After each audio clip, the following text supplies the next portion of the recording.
Okay, everybody. I'm in a cave where they believed, on the island of Samos, where they believed Pythagoras hid because he was in some sort of danger. And this goes deeply into the earth, into the belly of the earth. I can't go down there, and I'm not sure I want to. But for those who know my passion, I like to connect earlier forms of venerations with those that came afterwards. So for example, up there are two chapels dedicated to St. John, it seems, and his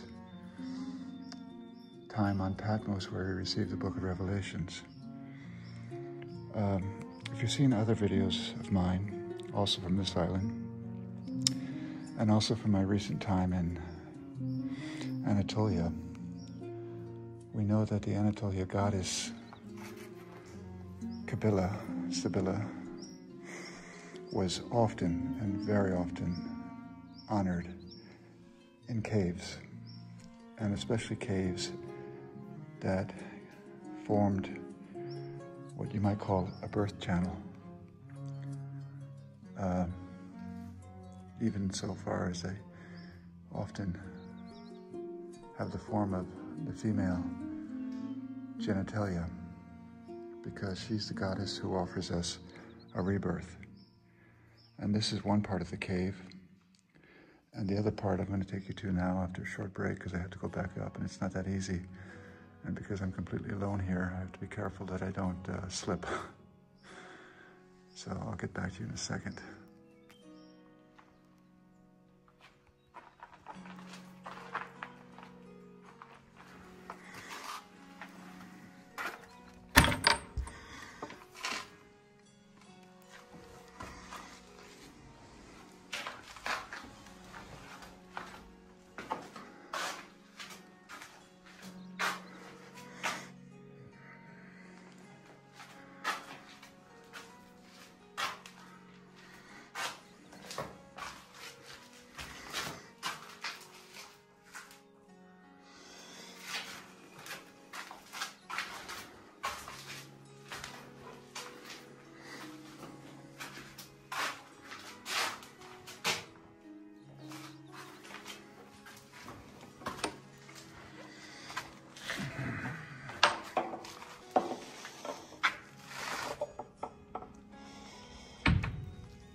Okay, I made it safely back up. And just a short review, Uba Kabila. She was venerated in Anatolia going back at least 9,000 years, because there's an image of her. Sorry, I lost my breath. At Catalahuk, where I'll be in a couple of weeks, leading a tour there. And there she's symbolized as a seated woman, often with lions or tigers by her side.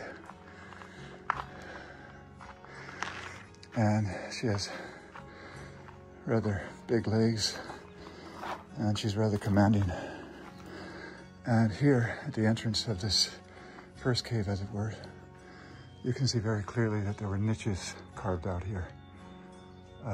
And they've been carved away, and down there as well.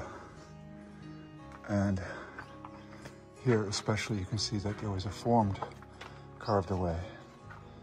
And I suspect very, very strongly that that was the goddess Sibylla. Because you can see where the head was and where the hands are going down below. And often at a sanctuary like this, they would have a number of representations of Sibylla in a single place with stelas. Now this cave it gives also ample evidence that probably the goddess was venerated here, and most likely Sibylla, because she was honored on this island very much. You can see another video of mine from the church where you go deeply down into the earth, and then you encounter a chapel for Mother Mary. But before you would go down, and you would see, it looks like that's another niche carved out. I don't want to overdo it, I just want to share with you what I'm seeing. Now here, this is blocked off, probably better for me, if you know my passion, but this goes also deeply down into the earth, deeply down into the earth. Again, the perfect representation of a birth canal leading back into the womb. And we can see that this place had at least three incarnations. So the divine feminine was honored here. And then as the great spirit Pythagoras lived on the island, they created a story around him. And although this cave is very secluded, took me over an hour and a half to get here. Then the story is that he came here seeking safety. And then what they decided to do is to build two chapels venerating the Apostle John and his time on the island of Patmos. You see, this is what I mean. You can see that there's almost like a space carved out there where they could have had another stela of Sibylla. And this is what I saw in Anatolia, is that often there's a crevice going into the wall. I don't think this is the case, but a crevice going into the wall in the shape of vulva.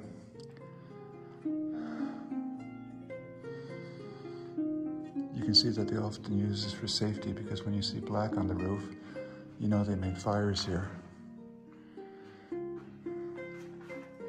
So I have no internet connection here, so I gotta make sure I can use my navigator to get back, but I just want to share that with you. I gotta close the church door because I couldn't do it. Okay, folks, like I said, I mean, to me, this is absolutely clear that there was a figure there.